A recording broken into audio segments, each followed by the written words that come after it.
Assalamualaikum warahmatullahi wabarakatuh. Kami dari kelompok 6 yang akan menjelaskan materi tentang K3, yaitu keamanan, keselamatan, dan kesehatan kerja. Di kelompok 6 ini, kami beranggotakan 7 orang, yaitu saya sendiri Zahratul Syamsiah, NIM 161, Tiwi Nur Wahyu Wijayani, NIM 162, Intan Ayu Febriani, NIM 163, Nova Vicky Andafi, NIM 164, Dimas Andi Putra, NIM 165, Muhammad Febri, 166, dan Rini Putri Kunira, 167. Di definisi K3 dan SMK3 yaitu K3 yaitu keselamatan dan kesehatan kerja, yang merupakan segala kegiatan untuk menjamin dan melindungi keselamatan dan kesehatan tenaga kerja melalui upaya pencegahan kecelakaan kerja dan penyakit akibat kerja. Nah, SMK3 di sini yaitu Sistem Manajemen Keselamatan dan Keamanan dan Kesehatan Kerja, merupakan bagian dari sistem manajemen perusahaan secara keseluruhan dalam rangka pengendalian risiko yang berkaitan dengan kegiatan kerja guna terciptanya tempat kerja yang aman, efisien, dan produktif. Nah, manfaat dari manajemen K3 yaitu kesehatan, keamanan, dan kesehatan kerja di sini yang pertama yaitu melindungi pekerja. Tujuan utama penerapan SMK3 adalah untuk melindungi pekerja dari segala bentuk kecelakaan dan penyakit akibat kerja. Yang kedua yaitu patuh terhadap peraturan dan undang-undang. Nah, perusahaan-perusahaan yang mematuhi peraturan atau perundang-undangan yang berlaku pada umumnya terlihat lebih sehat dan eksis. Selanjutnya yang ketiga itu meningkatkan kepercayaan dan kepuasan. Di sini pelanggan penerapan SMK3 secara baik akan berpengaruh terhadap kepuasan pelanggan. Yang keempat yaitu membuat sistem manajemen yang efektif. Di sini yaitu dengan menerapkan SMK3 atau OHSAS 18001, maka sistem manajemen keselamatan akan tertata dengan baik dan efektif. Untuk yang selanjutnya adalah kecelakaan kerja. Menurut Hadiguna, kecelakaan kerja merupakan kecelakaan seseorang atau kelompok dalam rangka melaksanakan kerja di lingkungan perusahaan yang terjadi secara tiba-tiba, tidak diduga sebelumnya, tidak diharapkan terjadi, menimbulkan kerugian ringan sampai yang paling berat, dan bisa menghentikan kegiatan pabrik secara total. Menurut Husni, akibat dari kecelakaan kerja ini dapat dikelompokkan menjadi dua, yaitu kerugian yang bersifat ekonomis, antara lain kerusakan atau kehancuran mesin, peralatan, bahan, dan bangunan, biaya pengobatan dan perawatan korban, tunjangan kecelakaan, dan hilangnya waktu kerja. Kerugian yang bersifat non-ekonomis pada umumnya berupa penderitaan manusia, yaitu tenaga kerja yang bersangkutan, baik itu merupakan kematian, luka, cedera berat, maupun luka ringan. Untuk pencegahan kecelakaan kerja, menurut Sedar Mayanti, tindakan pencegahan kecelakaan dapat dilakukan diantaranya dengan program AAA, yaitu yang pertama adalah teknik atau engineering, adalah tindakan pertama yang melengkapi semua perkakas dan mesin dengan alat pencegah kecelakaan atau safety guards. Yang kedua adalah pendidikan atau education, yaitu perlunya memberikan pendidikan dan latihan kepada para pegawai untuk menanamkan kebiasaan bekerja dan cara kerja yang tepat dalam rangka mencapai keadaan yang aman atau safety secara maksimal. Yang ketiga, ada pelaksanaan atau enforcement, yaitu tindakan pelaksanaan yang memberikan jaminan bahwa peraturan pengendalian kecelakaan itu dilaksanakan. K3 di Indonesia. Penerapan SMK3 Sistem Manajemen Keamanan, Keselamatan, dan Kesehatan Kerja yang berlaku di Indonesia menurut Peraturan Menteri Tenaga Kerja Republik Indonesia Nomor per.05-Men-1996.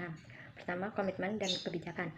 Pengusaha dan pengurus tempat kerja harus menetapkan komitmen dan kebijakan K3 serta organisasi K3, juga menyediakan anggaran dan tenaga kerja di bidang K3. Selain itu, pengusaha dan pengurus juga melakukan koordinasi terhadap perencanaan K3. Kedua, perencanaan, identifikasi bahaya, penilaian, dan pengendalian risiko dari kegiatan, produk, barang, dan jasa, menetapkan sasaran dan tujuan dari kebijakan K3 yang harus dapat diukur menggunakan satuan atau indikator pengukuran. Ketiga, penerapan, menerapkan kebijakan K3 secara efektif dengan mengembangkan kemampuan dan mekanisme pendukung yang diperlukan untuk mencapai kebijakan, tujuan, dan sasaran K3. Studi kasus yang pertama, penerapan sistem manajemen keselamatan dan kesehatan kerja pada proyek konstruksi di Indonesia. Pelaksanaan proyek pembangunan jembatan Dr. Insinyur Soekarno. Pembangunan jembatan Dr. Insinyur Soekarno yang berlokasi di Kota Manado, tepatnya melintas di atas Sungai Tondano dan Pelabuhan Manado, merupakan bagian dari Manado Outer Ring Road yang menghubungkan Boulevard 1, Boulevard 2, dan Bypass Manado. Sistem Manajemen Keselamatan dan Kesehatan Kerja pada proyek pembangunan jembatan Dr. Insinyur Soekarno disusun menjadi satu kesatuan dengan sistem manajemen mutu dan manajemen lingkungan. Dalam perencanaannya, seluruh standar dan pedoman sistem tersebut disusun dalam prosedur rencana mutu, keselamatan, dan kesehatan kerja, serta lingkungan, atau yang biasanya disingkat dengan RMK 3L. Selanjutnya yaitu komitmen dan kebijakan. Untuk mencapai komitmen tersebut, maka perusahaan harus menetapkan 1. Mematuhi semua ketentuan peraturan dan persyaratan lain yang relevan terkait dengan masalah mutu, keselamatan, dan kesehatan kerja serta lingkungan. 2. Menjamin seluruh karyawan dan pihak terkait lainnya kompeten dengan cara memberikan pelatihan dan memadai sesuai dengan tugas-tugasnya. 3. Berusaha agar kebijakan ini dikomunikasikan dan dapat dipahami oleh seluruh karyawan, pihak pemasok, dan subkontraktor terkait. 4. Menjamin peningkatan berkesinambungan terhadap penerapan sistem manajemen mutu, keselamatan, dan kesehatan kerja serta lingkungan. 5. Menjamin agar kegiatan ini tersedia bagi publik yang memerlukannya. Selanjutnya yaitu tentang perencanaan, identifikasi bahaya, penilaian, dan pengendalian risiko.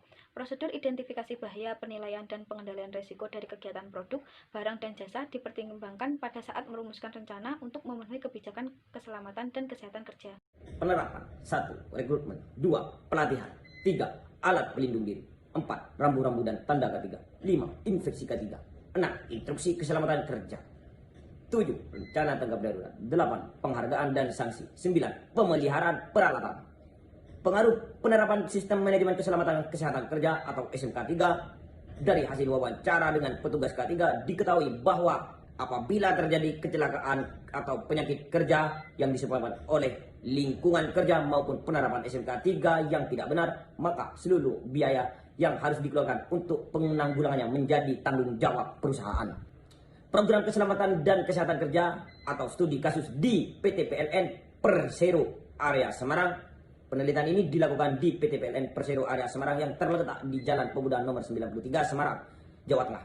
Waktu penelitian dimulai pada bulan Oktober sampai dengan November 2013. Penelitian menggunakan teknik purposive sampling, artinya pengambilan dengan sengaja untuk memperoleh orang-orang yang mengetahui dengan benar tentang masalah yang terkait dengan penelitian. Pelaksanaan program keselamatan dan kesehatan kerja PT PLN Persero area Semarang dapat dilihat dari fenomena yang terdapat pada masing-masing aspek berikut. 1. Keadaan non-fisik lingkungan kerja. Suasana lingkungan kerja pada saat bekerja. Suhu dan penerangan saat pegawai bekerja. Sistem pemeliharaan kebersihan di tempat kerja, sistem pemeliharaan kesehatan, sistem pemeliharaan ketertiban pegawai, dan sistem pengamanan di kantor. 2. Keadaan fisik lingkungan kerja. Fenomena keadaan fisik lingkungan kerja tersebut diambil berdasarkan dengan teori keselamatan dan kesehatan kerja menurut Ernawati, Sumakmur, dan Mangkunegara. Berdasarkan teori tersebut, jika dianalisis dengan fenomena yaitu kelancaran pekerjaan, bongkar muat, penataan barang, dan penyimpanan barang, jalur evakuasi, dan proses evakuasi apabila terjadi bahaya, fenomena keadaan fisik lingkungan kerja masih belum sesuai dengan teori tersebut, di mana pada fenomena proses bongkar muat, belum terdapat pengawasan dari petugas keamanan PT PLN Persero area Semarang. Peralatan dan perlengkapan gedung dan pegawai. Fenomena peralatan dan perlengkapan gedung dan pegawai tersebut diambil berdasarkan dengan teori keselamatan dan kesehatan kerja menurut Ernawati, Sumakmur, dan Mangkunegara. Berdasarkan teori tersebut, dapat dikatakan fenomena peralatan dan perlengkapan gedung dan pegawai sudah sesuai dengan teori yang ada, di mana fenomena ketersediaan alat pemadam kebakaran, ketersediaan helm kerja, alarm kebakaran, dan penggunaan perlengkapan keselamatan kerja masih kurang optimal dalam hal pengadaan. Jadi kesimpulannya adalah pelaksanaan program keselamatan dan kesehatan kerja di PT PLN Persero area Semarang dapat disimpulkan bahwa masih kurang baik. Hal tersebut didasarkan pada fenomena peralatan dan perlengkapan gedung dan pegawai yang sudah baik, namun dalam hal pengadaan dan prakteknya di lapang masih kurang optimal.